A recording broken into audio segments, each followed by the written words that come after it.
గ్రంథము 18వ అధ్యాయము 31, 32, 33 వచనాలు. ఒకరు చదవండి, నెమ్మదిగా చదవండి, కంగారు పడొద్దు. వాక్యం చదివినప్పుడు వినే వాళ్ళందరికీ అర్థం కావాలి. చదవాలి. యెహోవా తప్ప దేవుడేడి, మన దేవుడు తప్ప ఆశ్రయ దుర్గమేది. నాకు బలము ధరింప చేయువాడు ఆయనే, నన్ను యథార్థ మార్గమును నడిపించేవాడు ఆయనే. ఆయన నా కాళ్ళు జింక కాళ్ళ వల్ల చేయుచున్నాడు, ఎత్తైన స్థలముల మీద నన్ను నిలుపుచున్నాడు. ప్రార్థన. మహోన్నతుడును మహాగణుడమైన మా తండ్రి, సర్వాధికారి, సర్వశక్తిమంతుడా, నిత్యము కోట్లాను కోట్ల దేవదూతల చేత పరిశుద్ధుడు పరిశుద్ధుడని కొనియాడబడుతున్న మా యేసయ్య, నీకు వందనాలు. సియోను పెంతెకొస్తు పరిశుద్ధ సంఘమును ప్రేమించి మరి యొక్క పునరుద్ధానమును మీరు అనుగ్రహించి నీ సన్నిధిలో, నీ పరిశుద్ధ స్థలములో నేను స్తుతించుటకు, ఆరాధించుటకు నీ ప్రజలైన వారందరినీ నడిపించి నిలవబెట్టిన విధానమును బట్టి కృతజ్ఞతలు చెల్లిస్తూ ఉన్నాం. ఇంతవరకు ప్రార్థన, పాటలు, కీర్తన, ఆరాధన, సాక్ష్యముల ద్వారా మీ నామానికి మహిమ తెచ్చుకున్నారు. ఇదిగో నీ వాక్యము కొరకు ఆశ కలిగి చూస్తూ ఉండగా ప్రభువా, మీరే సియోనులో నుంచి పరిశుద్ధమైన స్థలములో నుంచి నాయన నాతో మాట్లాడండి. నీ వాక్యము జీవము కలిగినది, ప్రభావము కలిగినది. నీ వాక్యము చేత మమ్మల్ని దర్శించి, దీవించి, ఆశీర్వదించి స్థిరపరచమని ఇదిగో నీ పక్షంగా నిలవబడుతున్న నీ దాసుడను ప్రభువా, కేవలం నీ పాదధూళి వంటి వాడను నీ ఆత్మచేత అభిషేకించి నీ సిలువు చాటను మరుగుపరిచి నీ నోటు బుర్రగా వాడుకొని మీరు మహిమ పొందమని, వాక్యము ధారాళముగా రాకుండా ఆటంకపరచు ప్రతి విధమైన చీకటి అంధకార దురాత్మశక్తులను నజరుడైన యేసు నామమున బంధించి ఆజ్ఞాపిస్తూ సమస్త ఘనత మహిమ ప్రభావాలు మీకు చెల్లిస్తూ యేసు నామమున ప్రార్థించి అడిగి పొందుకున్నాం పరమ తండ్రి, ఆమేన్. హల్లెలూయా. భక్తుడైన దావీదు అంటున్నాడు, నాకు బలము ధరింప చేయవాడు ఆయనే. దేవుడు తన ప్రజలకు బలమును అనుగ్రహించేవాడు. హల్లెలూయా చెప్పండి గట్టిగా, హల్లెలూయా. మరి దావీదు కలిగి ఉన్న బలం ఏంటి అన్న విషయాన్ని పూట ధ్యానం చేసుకుందాం. దావీదు బలం ఏంటి అంటే 119వ కీర్తనల గ్రంథము 119వ అధ్యాయము 17 వచనాన్ని, 17, 50, 103, 105 వచనాలు. నీ సేవకుడినైనా నేను బ్రతుకున్నట్లు, నీ సేవకుడినైనా నేను బ్రతుకున్నట్లు నా ఎడల నీ దయారసము చూపుము, నా ఎడల నీ దయారసము చూపుము. నీ వాక్యమును బట్టి నేను నడుచుకొనుచుందును, వాక్యమును బట్టి నేను నడుచుకొందును. 50. నీ వాక్యము నన్ను బ్రతికించుచున్నది, నీ వాక్యము నన్ను బ్రతికించుచున్నది. నా బాధలో ఇదే నాకు నెమ్మది కలిగించుచున్నది, నా బాధలలో ఇదే నెమ్మది కలిగించుచున్నది. 103. నీ వాక్యములు నా జిహ్వకు ఎంతో మధురములు, అవి నా నోటికి తేనె కంటే తీపిగానున్నవి. 105. నీ వాక్యము నా పాదములకు దీపమును, నా త్రోవకు వెలుగునై ఉన్నది. దావీదు బలం ఏంటయ్యా అంటే దేవుని వాక్యమే ఆయన బలం. పరిశుద్ధ గ్రంథములో దావీదుకున్నంత వాక్యపు పిచ్చి ఎవరికి ఉన్నట్టుగా మనం చూడం. ఆయన ఇంచుమించు 73 కీర్తనలు ఎన్నో రాశారు. ఈ 150 కీర్తనల గ్రంథంలో అతిపెద్ద అధ్యాయము కలిగినటువంటి గ్రంథం ఏదయ్యా అంటే 119వ అధ్యాయం. ఈ 119వ అధ్యాయంలో 160 వచనాలు ఉన్నాయి. అవి కూడా దేవుని వాక్యము కొరకే ఉన్నాయి. నిత్యము దావీదు దేవుని వాక్యమును ధ్యానము చేస్తూ, దేవుని వాక్యమును తలపోసుకుంటూ, దేవుని వాక్యము చేత నడిపించబడుతూ, దేవుని వాక్యము చేత ప్రేరేపించబడుతూ, దేవుని వాక్యము చేత ధైర్యపరచబడుతూ, దేవుని వాక్యము చేత ఆదరించబడుతూ, దేవుని వాక్యమే తన బలముగా బ్రతికినటువంటి వాడు. అందుకే దావీదును దేవుడు అంతకంతకు వర్ధిల్ల చేశాడు. ఆయన కీర్తి ప్రసిద్ధికి ఎక్కింది. ఆయన దేవుడు ఉన్నతమైన స్థానములో ఇచ్చాడు. ఎందుకు దావీదు ఏ బలము కలిగి అంత ప్రసిద్ధికి ఎక్కాడు అంటే దావీదుకు దేవుని వాక్యమే బలం. ఏ పరిస్థితుల్లోనైనా, ఏ స్థితిలోనైనా, ఎటువంటి కష్టములోనైనా మనల్ని ఆదరించేది, మనల్ని బలపరిచేది, మనల్ని ధైర్యపరిచేది, మనల్ని నిలవబెట్టేది దేవుని వాక్యమే. హల్లెలూయా చెప్పండి. అందుకే మన ఆత్మీయ జీవితాన్ని కేవలము స్వస్థతల మీదనో, ఆశ్చర్య కార్యాల మీదనో, అద్భుతాల మీదనో, దీవెనల మీదనో కట్టుకోకూడదు. దేవుని వాక్యం అనే పునాది మీద కట్టుకోవాలి. అందుకే అపోస్తులైనటువంటి యూదా అంటాడు కదా, అపోస్తులను ప్రవక్తలను వేసిన పునాదుల మీద మిమ్మల్ని మీరు కట్టుకోండి. చూడండి యోధా పత్రికలో ఆ మాట చక్కగా రాయబడుతుంది. యోధా పత్రిక 4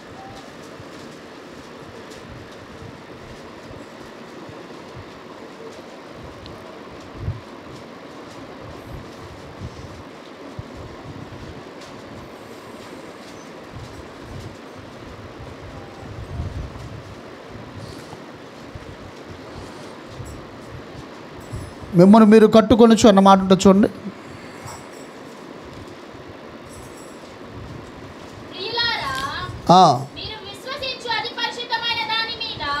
వచనం చెప్పు. 1:20. ప్రియులారా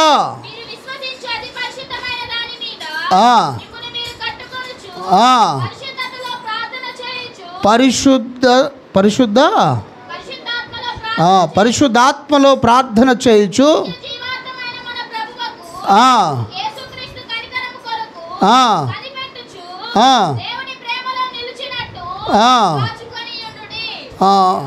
కట్టుకోవాలి.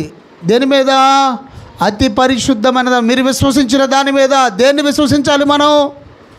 అద్భుతాలు, ఆశ్చర్య కార్యాలు, స్వస్థత క్రియలు అన్నీ జరుగుతాయి, ఓకే. కానీ స్థిరమైనది, శాశ్వతమైనది, కొట్టివేయబడింది ఏంటంటే దేవుని మాట, దేవుని వాక్యం. ఆ దేవుని వాక్యం అనేటువంటి పునాది మీద నా విశ్వాస జీవితాలు కట్టుకుంటే, ప్రార్థనా జీవితాలు కట్టుకుంటే, పరిశుద్ధ జీవితాన్ని కట్టుకుంటే, అదే మనకు బలముగా మారితే ఏ పరిస్థితి కూడా మనల్ని పెకిలించలేదు. హల్లెలూయా. ఈ వాక్యం అనే పునాది మీద నువ్వు కట్టబడకుండా మరే దాని మీద నువ్వు కట్టబడ్డావు అనుకో, యేసుక్రీస్తు ప్రభువారు ఉపమానాలు చెప్తూ బండ మీద కట్టబడిన ఇల్లు గురించి చెప్తాడు, ఇసుకలో కట్టబడిన ఇంటి గురించి చెప్తాడు. ఇసుక మీద ఇంట్లో కట్టబడిన వాడు ఎలా ఉంటాడట? వరద వచ్చాను, వాన కురిచాను, వరద వచ్చాను, అదేమైపోయిందంట? దానికి స్థిరమైన పునాది లేకపోవడం వల్ల అదేమైపోయింది? కూలిపోయింది. బండ మీద ఇల్లు కట్టిన వాడు ఎలా ఉన్నాడంట? వాన వచ్చింది, వరద వచ్చింది, కానీ అది బండ మీద కట్టబడిన దాని మీద బట్టి అది స్థిరముగా నిలబడిందంట.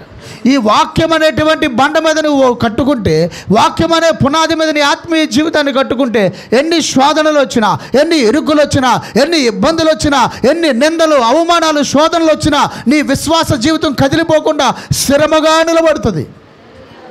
దావీదు జీవితంలో కలిగినటువంటి శ్రమలు, శోధనలు, శత్రువుల చేతను, స్నేహితుల చేతను, తన బంధువుల చేతను, చివరికి తన కడుపును పుట్టిన వారి చేతను తరమబడిన భక్తుడు ఎవడైనా ఉన్నాడంటే ఆయన దావీదు గారే.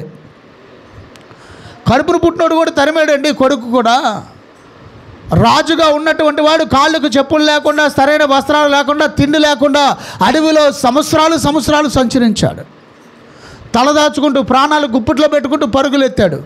చివరికి ఒక రాజు చేతిలోంచి తప్పించుకోవడానికి వెర్రోడ్లాగా యాక్ట్ చేశాడంట. ఎలాగా? ఎవరు?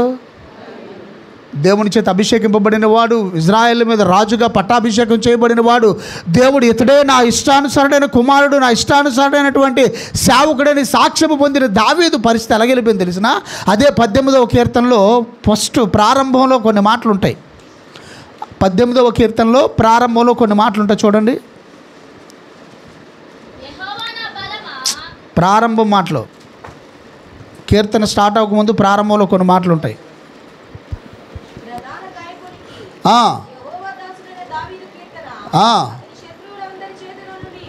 అతని శత్రువులందరి చేతిలో నుండి, షౌలు చేతిలో నుండి యెహోవా అతన్ని తప్పించిన దినమున. ఏంటంటే శత్రువులు, సౌలు ఇలాగున వారందరూ ఆయన మీద దాడి చేస్తున్నప్పుడు అతడు ఏం చేశాడంట? ఈ కీర్తన మరొక చోట ఉంటుంది, వెర్రివాని వలే. అతడు ఆ రాజు చేతిలో తప్పించుకోవడానికి ఎలా అయిపోయాడంట తెలిసిన? వెర్రివాని వలే, పిచ్చోడ్లాగా చేష్టలు చేసి, పేప గార్చుకుంటూ, సొంగ గార్చుకుంటూ రాజు కనబడింది. ఈయన దావీదండి, దావీదు పరాక్రమశాలి, ఇది దావీదు కాదు, వదిలేండి అని చెప్పి వదిలిపెట్టేసి. అలాంటి పరిస్థితుల్లో ఎదురైనప్పటికీ కూడా దావీదు స్థిరముగా నిలబడ్డానికి కారణం ఏంటంటే అతడు తన జీవితాన్ని వాక్యముతో కట్టుకున్నాడు. అన్నీ నిన్ను విడిచిపోయినా దేవుని వాక్యం నిన్ను విడిచిపోదు. అడవిలో ఉన్న యోహాన్ దగ్గరికి వెళ్ళినా, ఒంటరిగా ఉన్న అబ్రహాము దగ్గరికి వెళ్ళినా, ఇస్సాకు దగ్గరికి వెళ్ళినా, యాకోబు దగ్గరికి వెళ్ళినా ఏం వెళ్ళిందయ్యా అంటే దేవుని వాక్కు వారి వద్దకు వెళ్ళింది. హల్లెలూయా. కాబట్టి ఆ వాక్యం అనే పునాది మీద మనం కట్టుకోవాలి. మనకి దేవుని వాక్యమే బలం అవ్వాలి. ఈ స్వస్థతలు, ఆశీర్వాదాలు, దీవెనలు ఉంటాయి, లేకపోతాయి. ఆరోగ్యం ఉంటుంది, లేకపోతుంది. సమృద్ధి ఉంటుంది, లేకపోతుంది. సౌకర్యాలు ఉంటాయి, లేకపోతాయి. కానీ దేవుని వాక్యం ఎల్లప్పుడూ మనతో నిలిచుంటుంది. ఆకాశము భూమి గతించిపోవును కానీ నా మాటలు ఎన్నడూను. దావీదు బలం ఏంటంటే దేవుని వాక్యం. ఈరోజు నీ బలం నా బలం ఇవ్వాలంటే వాక్యం అవ్వాలి.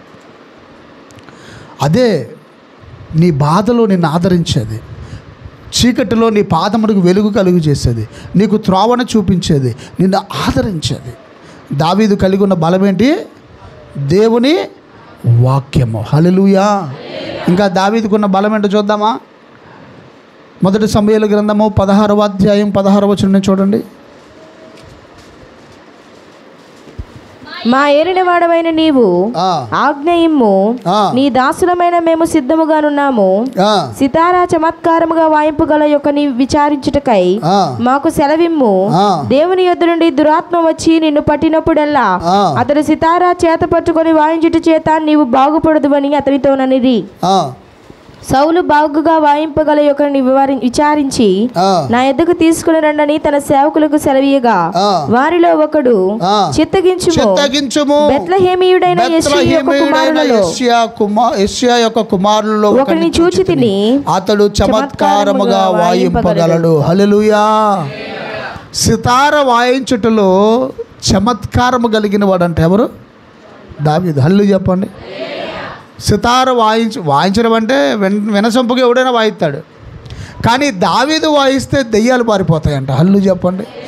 సౌలు గారికి మొదటి నుంచే ఏదో ఆశీర్వాదం వచ్చినట్లంట ప్రతిసారి ఆయన మీదకి ఒక దురాత్మ వస్తుందంట. ఈ దురాత్మ వచ్చినప్పుడు ఇల్లు ఒళ్ళు మొత్తం ఒళ్ళకాడైపోతుందంట. మొత్తం అంతా ఎవరిని కొడతాడో, ఎవరిని తిడతాడో, ఏం చేస్తాడో తెలియదు. ఇలాగ అయిపోయినప్పుడల్లా ఆ దురాత్మ వచ్చి అతన్ని ప్రేరేపించినప్పుడల్లా దావీదు గారి కోసం పరిగెత్తేవాళ్ళంట. దావీదు వచ్చి ఆ సితార వాయిస్తే దెబ్బగా దెయ్యం ఆయన్ని వదిలిపెట్టి ఏం చేసేదంట? చిత్తగించుము, బెత్లెహేమీయుడైన యెషయా యొక్క కుమారులు ఒకరిని చూచితిని అతడు చమత్కారముగా వాయింపగలడు. ఆ పై వచనం చూస్తే సితార చేత పట్టుకొని వాయించుడి చేత నీవు బాగుపడదు అని అతనితో చెప్పారు. దావీదు సితార వాయిస్తే రోగులకు స్వస్థత కలుగుతుంది, దురాత్మ పట్టిన వాళ్ళు విడుదల పొందుతున్నారు. దావీదులో ఏముంది బలం? వర్షిప్. చెప్పండి, ఆరాధన చేయటం. చాలామంది మన పిల్లలు డ్రమ్ము కొట్టడమో, లేదా కాంగో కొట్టడమో, లేదా ప్యాడ్ కొట్టడమో, కీబోర్డు వాయించకుండా వారు చేసే ఆ వాయిద్యము వాయించే విధానములో వారు శ్రద్ధ కలిగి దేవుని భయముతో పనిచేస్తే దేవుని అభిషేకము, వారు దేవుణ్ణి స్తుతిస్తుండగానే ప్రజలకు గొప్ప విడుదల కలుగుతుంది. హల్లెలూయా. అందుకే వాయించే వాళ్ళకి చెప్తే బాగా ప్రార్థన చేసుకోవాలని. అదేదో పనో పాస్టర్ గారు చెప్పారులే డ్రమ్ము కొడుతున్నాను, పాస్టర్ గారు చెప్పారులే కాంగో కొడుతున్నా కాదు. నువ్వు ఆ ప్లే చేసేటప్పుడు నీ చేతులు, నీవు అభిషేకింపబడతావు. దేవుని ఆత్మ నీ మీదకి దిగి వస్తుంది. నువ్వు స్తుతిస్తున్నప్పుడు, నీవు ఆరాధిస్తున్నప్పుడు ప్రజలు విడుదల పొందుతారు. దావీదుకున్న బలం ఏంటి? ప్రభుని స్తుతించడం, సితార వాయించడం. ఎంతమంది ఉన్నారు కానీ ఆయన పేరు అక్కడ రాయబడింది. అసలు దావీదు దేవుణ్ణి మందసం తీసుకొచ్చినప్పుడు సితార వాయించే వాళ్ళు బోల్డ్ మందిని, కానీ వారు ఎవరి కొరకు ఈ మాట రాయబడలేదు, దావీదు కొరకు రాయబడింది. ఏంటో మాట అంటే దావీదు సితార వాయిస్తే దురాత్మల సైతము పారిపోతూ ఉన్నాయి. దావీదు బలం ఏంటయ్యా అంటే దేవుణ్ణి స్తుతించుట. హల్లెలూయా చెప్పండి గట్టిగా. హల్లెలూయా. ఆరాధన మన బలమైపోవాలి. ఆధ్యాత్మికమైన బలం ఏంటి అంటే దేవుణ్ణి ఆరాధించటం.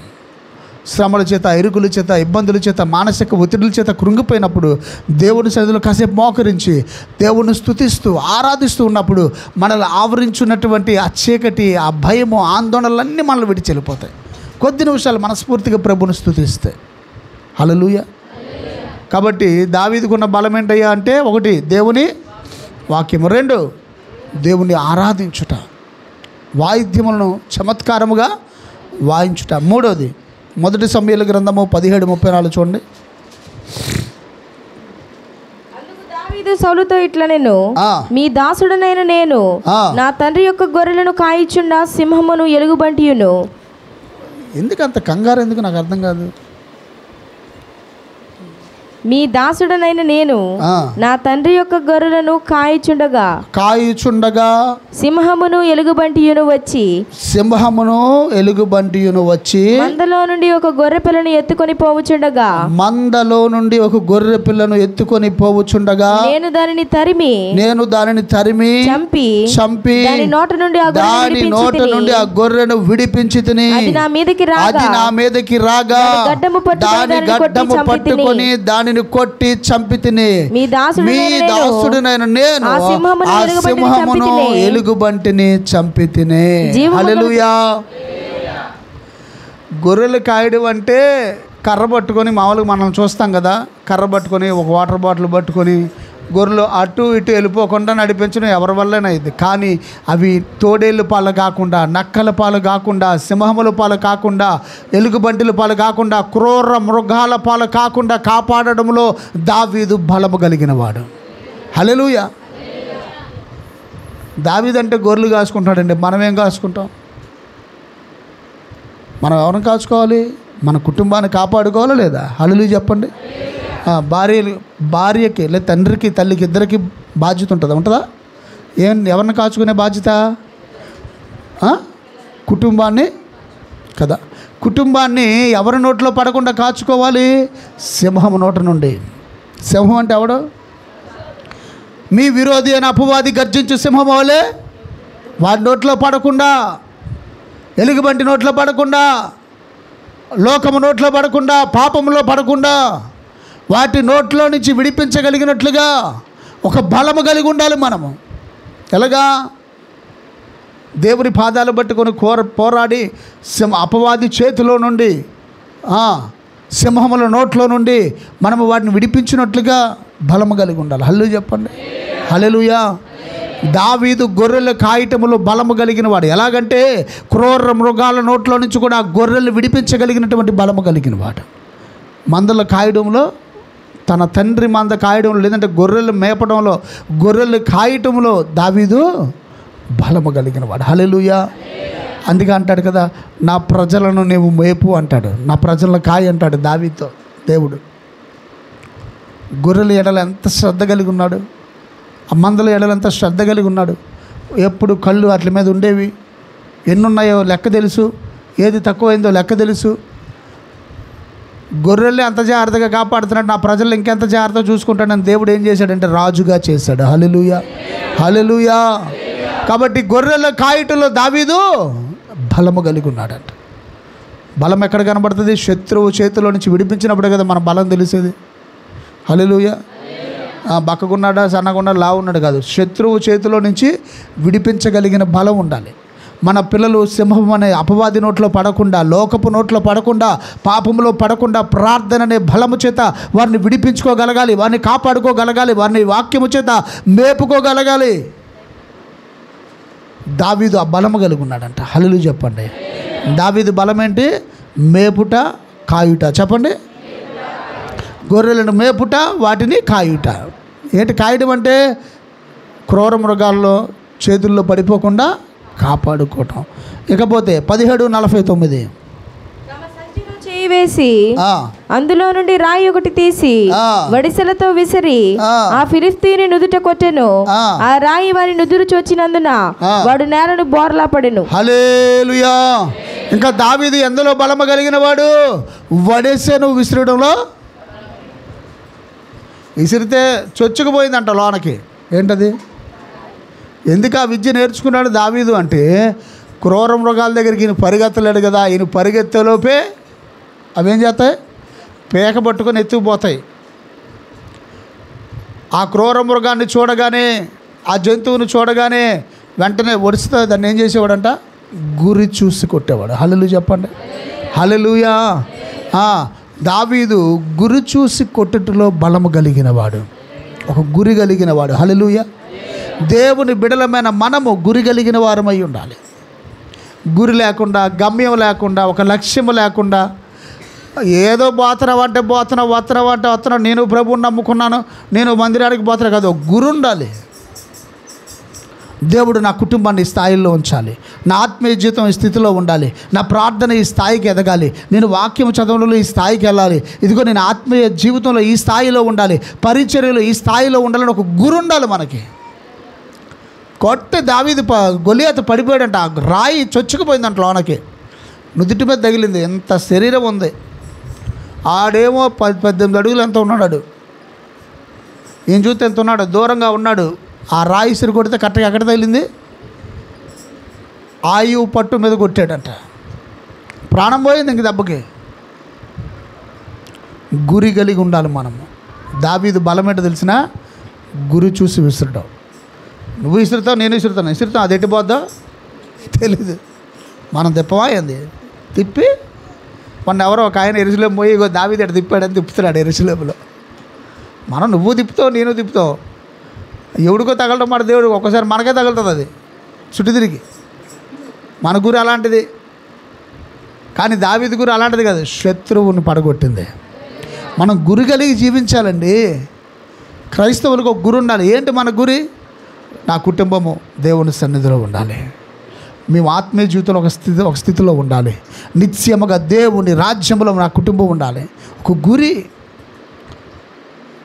ఆర్థికంగా, ఆత్మీయంగా, భౌతికంగా దేవుడు మమ్మల్ని ఆ స్థితిలో ఉంచాలని గురి కలిగి పౌలు అంటాడు కదా, నేను గాలికి ప్రయాసపడినట్లుగా పడట్లేదు కానీ గురి కలిగి నేను పరిగెత్తుతున్నాను అంటాడు. బహుమానం పొందవల్ల నేను పరిగెత్తున్నాను అంటాడు. దేవుడు నమ్ముకున్న వచ్చామంటే గురి కలిగి ఉండాలి కదా. దావీదు బలం ఏంటి? గురి చూసి విసురుట. చెప్పండి, దావీదు బలం. ఇంకా 1 సమూయేలు 17:45.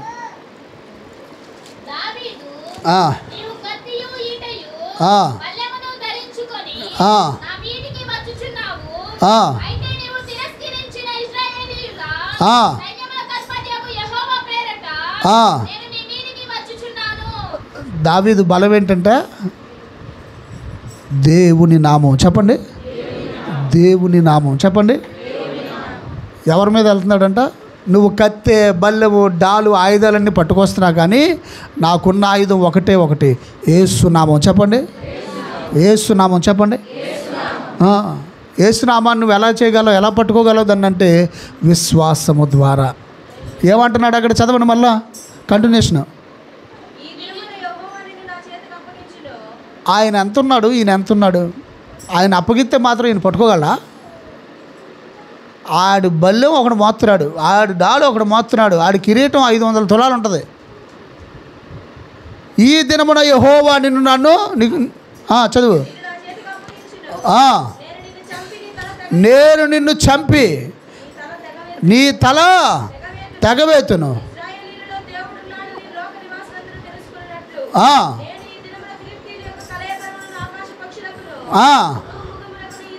హల్లెలూయా.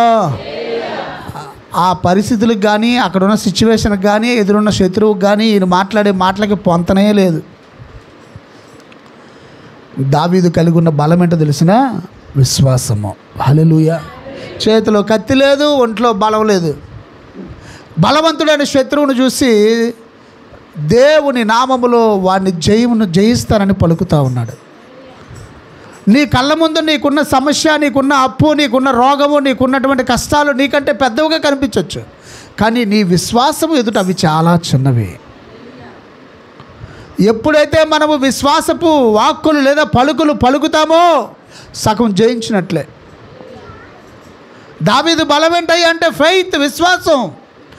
దేవుని నామము పేరు నేను వస్తున్నాను, నా దగ్గర బలం ఉంది, నా దగ్గర శక్తి ఉంది, నా దగ్గర ఆయుధాలు ఉన్నాయి కాదు, నీవు తిరస్కరించిన యెహోవా పేరట నేను వస్తున్నాను. దావీదు కలిగి ఉన్న బలం ఏంటి?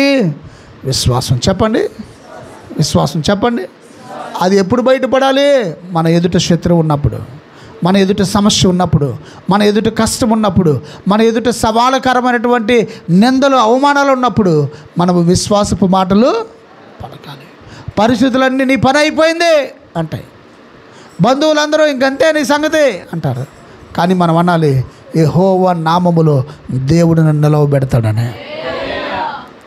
మేకా గ్రంథంలో ఓ మాట ఉంటుంది, ఆ మాట భలే ఇష్టం నాకు. మేకా గ్రంథము 7వ అధ్యాయం 8వ వచనం చూడండి. మేకా 7:8. నా శత్రువా ఆ, నా మీద అతిశయపడవద్దు. ఆ, నేను క్రింద పడినను ఆ. తిరిగి లేతును. ఇతను ఎక్కడున్నాడంట?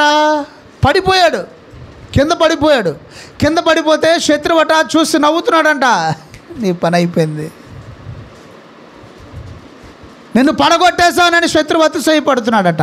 అతిశయపడుతున్న శత్రువుని పడిపోయిన వాడు చూసి మాట్లాడుతున్నాడు, నా శత్రువా నా మీద అతిశయ నా మీద అతిశయపడవద్దు, నేను క్రింద పడినను తిరిగి లేతును, అంధకారమందు కూర్చుని నేను చీకట్లో కూర్చున్నా, యెహోవా నాకు వెలుగుగా. యెహోవా నాకు వెలుగుగా ఉండను.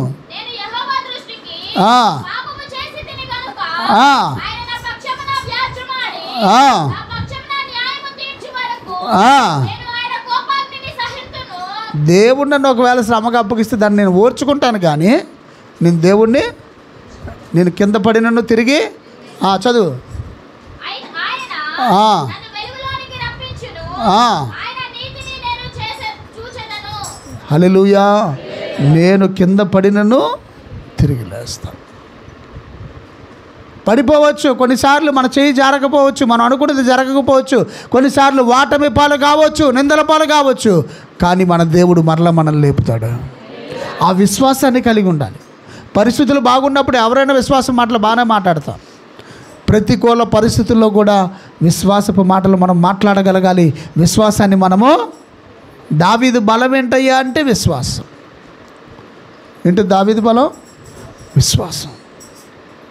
అందుకే అంటాడు కదా, 1 కీర్తనలో చదువుకున్నాం కదా, నీవే నా ఆశ్రయము, ఎత్తైన స్థలంలో నన్ను నిలవబెడతావు, లేడి కాళ్ళ వల్ల నన్ను చేస్తావు. విశ్వాసం. చదవండి మరలా 18-14 చదవండి. 1 సమూయేలు 18-14.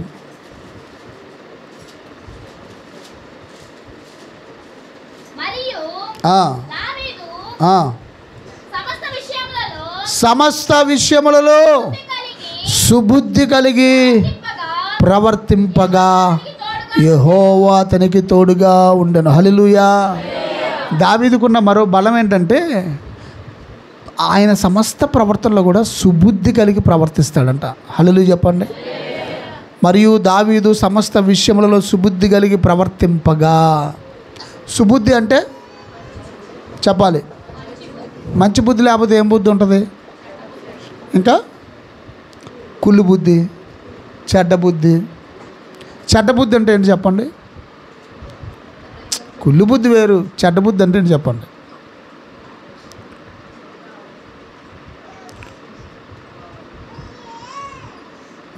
ఎవడో నడుతుంటే ఆడి కాళ్ళు అడ్డం పెడతారు కొంతమంది, తెలుసా?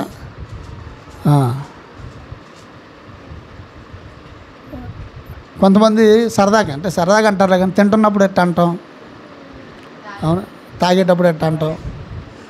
అది ఏం బుద్ధి అది? కొంతమంది కుళ్ళు బుద్ధి ఉంటుంది.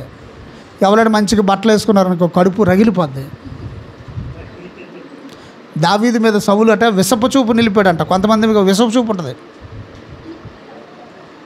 ఓ మంచి చీర కట్టుకున్నా, మంచి బట్టలు కట్టుకున్నా, మంచిగా ఉన్నా, పొరపాటున వాళ్ళ కళ్ళ ముందు కేజీ మాంసం తెచ్చుకొని తిన్నా, ఏంటో ఏం బుద్ధి అది? కొంతమంది ఏందో వాళ్ళ పిల్లలు తిన్నా వాళ్ళు ఓర్చుకోలేరు, అట్టంటు కూడా ఉంటారా? నేను చూశాను ఒకళ్ళని, తినబాక ఎక్కువ ఆనందం తెమ్మంటావు అంటారు. ఏం బుద్ధి అండి అది? ఏం బుద్ధి? సమస్త ప్రవర్తన యందు దావీదు సుబుద్ధి కలిగి ప్రవర్తించాడంట. సమయోచితంగా మంచిగా ఆలోచన చేసేవాడు. దావీదు శత్రువులు తరుముకుంటూ వెళ్తున్నప్పుడు తన భార్యలు పిల్లలు తనకున్న సమస్తాన్ని పాడు చేసి వెళ్ళిపోతూ ఉంటే వాళ్ళని తరుముకుంటూ వెళ్తున్నటువంటి దావీదుకి ఒక ఐగుప్తీయుడు కనబడతాడు. వాడు పరిగెట్టి తిండి లేక తిప్పలు లేక పడిపోయి దెబ్బ తగిలి కత్తిపోటు తగిలి కాలు ఇరిగిపోయి పడిపోయి ఉంటాడు. ఆడు దొరుకుతాడు దావీదుకి. చూడంగానే ఎవడురా నువ్వు? ఇంకెవరు? మీ కొంపలు అన్నీ తగలెట్టిన నేనే, ఆ తగలెట్టిన గుంపులో నేనున్నా. మరి వీళ్ళు ఎట్టిపోయారు చెప్పరా అంటే, నన్ను చంపనంటే మీకు చెప్తానంటే ఎమ్మటే ఆయన లేపి ఆయన కూర్చోబెట్టి ఆడికి అన్నం పెట్టి, వాడి యజమానుడేమో వాడికి దెబ్బ తగిలిందని వదిలేసి వెళ్ళిపోయాడు. శత్రువు వీడి వల్ల దెబ్బతిన్న దావీదు ఏం చేశాడు, ఆయన లేపి ఆడికి అన్నం పెట్టి ఆడికి మంచినీళ్ళు ఇచ్చి, నిన్నేం చేయలేరు, వాళ్ళు ఎట్టిపోయారు చెప్పరంటే వాళ్ళు పలానా దిక్కుపోయారు అయ్యా అని చెప్పాడు. కొంప తగలెట్టేసినాడు కనబడుతుంది, నువ్వేం చేస్తావు అని తగలెట్టేవు.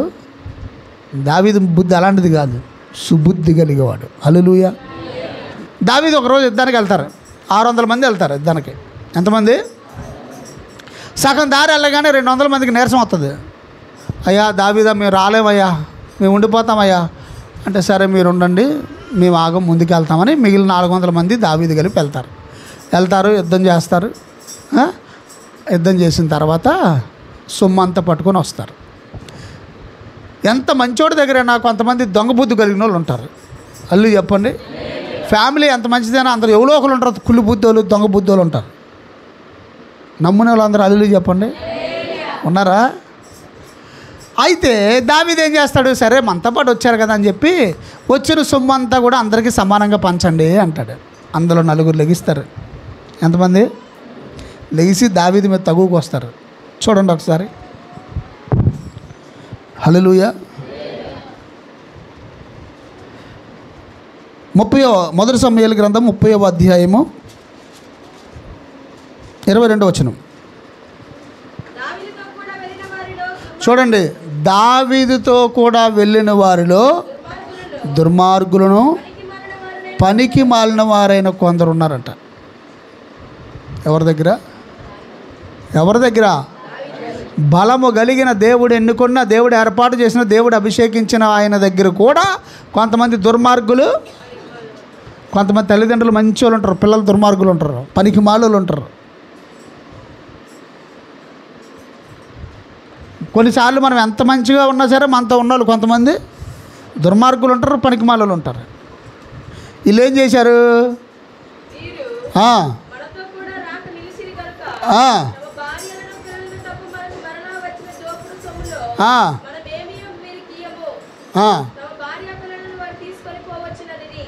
వీళ్ళు ఏమంటున్నారు? పొరపాటున వాళ్ళకి ఏమైనా ఇస్తావేమో, వాళ్ళకేమైపోద్దు, వాళ్ళు రాలేదుగా, మధ్యలో ఆగిపోయారుగా, వాళ్ళ భార్య పిల్లలు ఎంతగాని డబ్బులు కానీ బంగారం కానీ వస్తువులు కానీ ఏమీ ఇవ్వద్దు అని అన్నారట. దానికి మీరేమంటారు? అంతేగా, వాళ్ళు ఏడదాకా వచ్చారు, రాలేదుగా మనతో పాటు, వాళ్ళు రాలేదుగా, వాళ్ళు ఇలేదుగా, వాళ్ళు చూడలేదుగా, అంతేలే, వాళ్ళకి పిల్లల్ని భార్యను ఇవ్వడం ఎక్కువ, ఉంచుకో పెంచుకుంది కానీ అని అంటాం. దావీదు సుబుద్ధి కలిగి ఏమన్నాడో తెలిసిన?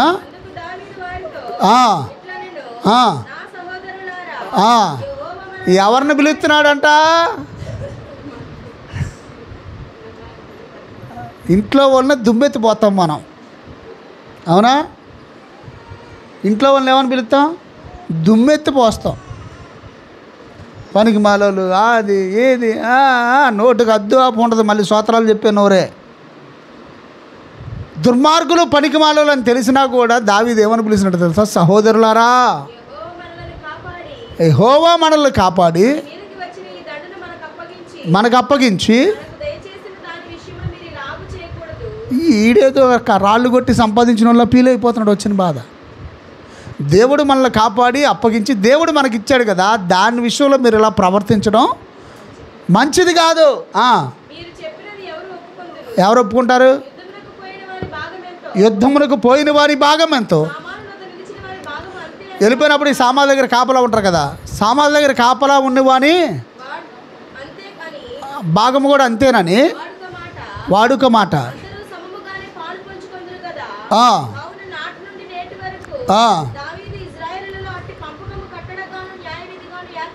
హల్లెలూయా. ఆ రోజు నుంచి రూల్ పాస్ చేశాడంట, జీవో పాస్ చేశాడంటే ఏమని?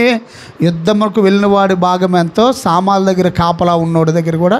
యుద్ధం అంటే ఏంటి? ఒక రోజులో అయిపోయేది కాదు కదా.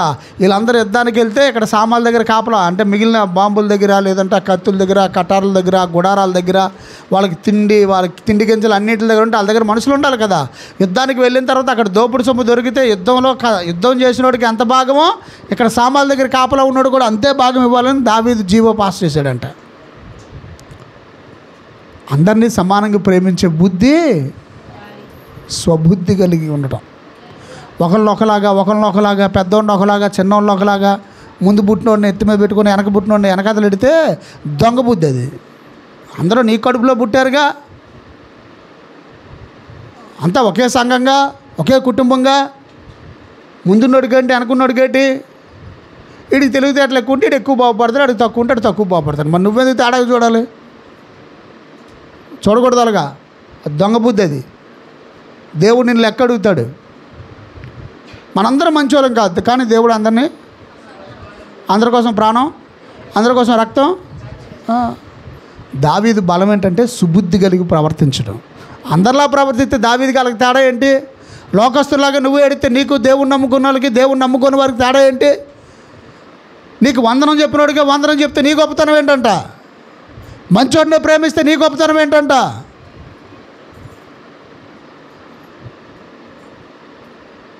నీకు ఇచ్చిన వాళ్ళకి నువ్వు ఇస్తే నీకు గొప్పతనం ఏంటంట?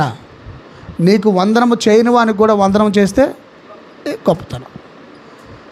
చెడ్డవాడిని కూడా ప్రేమించగలిగితే,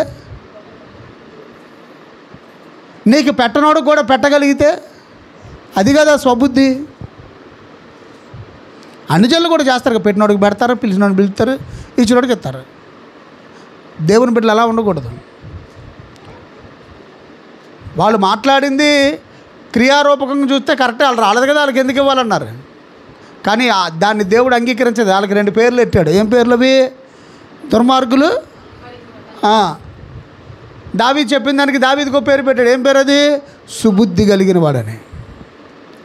దావీదు బలం ఏంటంటే అందరిలాగా ఆలోచించాడు. సుబుద్ధి కలిగి సమస్త ప్రవర్తన యందు ఎలాగంట సుబుద్ధి కలిగి ప్రవర్తించాడు. ఆయన బలము అది. ఇకపోతే 18:30 చూడండి. మొదటి సమయాలు 18:30.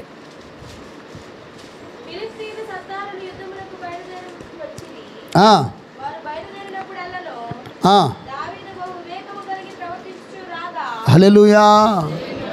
అందరూ యుద్ధానికి పోతారు, కానీ దావీదు మాత్రం బహు వివేకము కలిగి ప్రవర్తించేవాడంట. ఎలాగంట?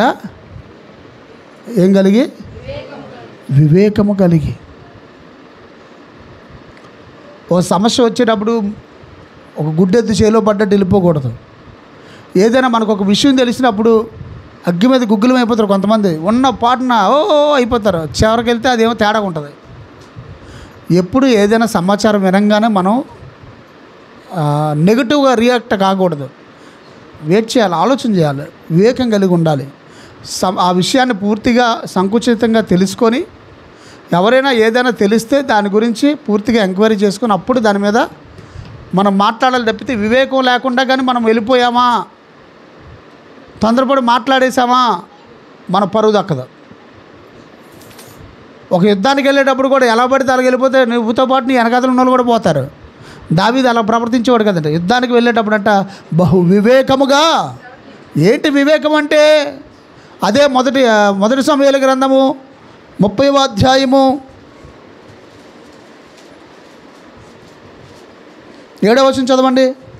పిమ్మట దావీదు ఎఫోదు తెమ్మని యాజకుడగు అహీమెలెకు కుమారుడైన అబ్యాతారుతో చెప్పగా అబ్యాతారు ఎఫోదును దావీదు వద్దకు తీసుకొని వచ్చెను. నేను ఈ దండును తరిమిన ఎడల దాన్ని కలుసుకొందునని యెహోవా యొద్ద విచారణ చేయగా. ఏంటి వివేకం అంటే? ఏదైనా సమస్య వచ్చినప్పుడు, కష్టం వచ్చినప్పుడు మన సొంత ఆలోచనతో ప్రయాణాలు చేయకుండా దేవుని యొద్ద విచారణ చేయడమే వివేకం అంటే.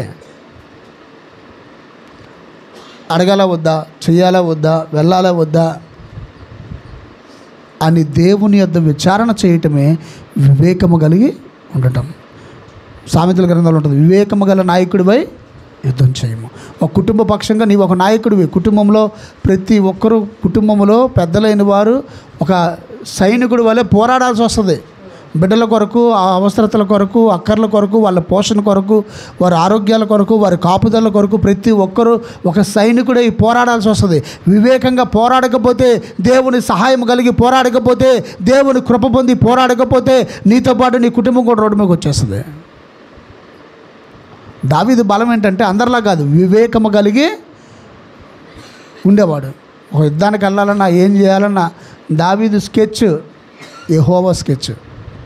దేవుడు ఇచ్చేవాడు ఆలోచన, ఎలా వెళ్ళు, పలానా దగ్గరికి వెళ్ళు, పలానా దగ్గర ఉండు, నేను చెప్పినప్పుడు యుద్ధానికి వెళ్ళు అని దేవుడు ఆలోచన చెప్తే ఆలోచన ప్రకారంగా యుద్ధానికి వెళ్ళే దావీదుకి ఎన్నిసార్లు వెళ్తే అన్నిసార్లు దేవుడు అతనికి విజయాలు కలుగు చేశాడంట. హల్లెలూయా. వివేకం అంటే ఏంటంటే సమస్య వచ్చినప్పుడు దేవుని పాదాల దగ్గరికి వెళ్ళటమే వివేకం. దావీదు బలం ఏంటయ్యా? వివేకం కలిగి ఉండట. చివరిగా దావీదు బలం ఏంటి? కీర్తన 5వ అధ్యాయము 2-3 వచనాలు చదవండి. చివరిగా దావీదు యొక్క బలము, కీర్తనల గ్రంథము 5వ అధ్యాయము 2-3 వచనాలు.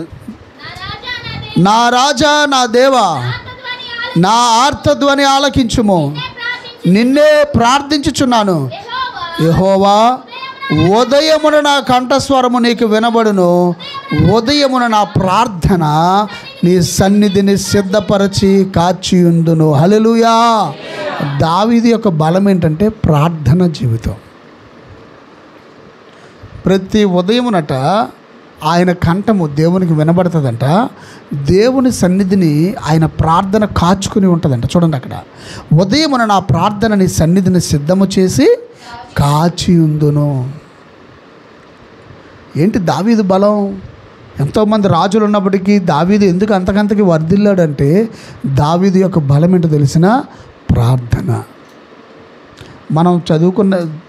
మనం నేర్చుకున్న ఈ 9 పాయింట్లలో 3 ప్రధానమైన పాయింట్లు. మొదటిది వాక్యం, అవునా? 5వది విశ్వాసం, 9వది ప్రార్థన.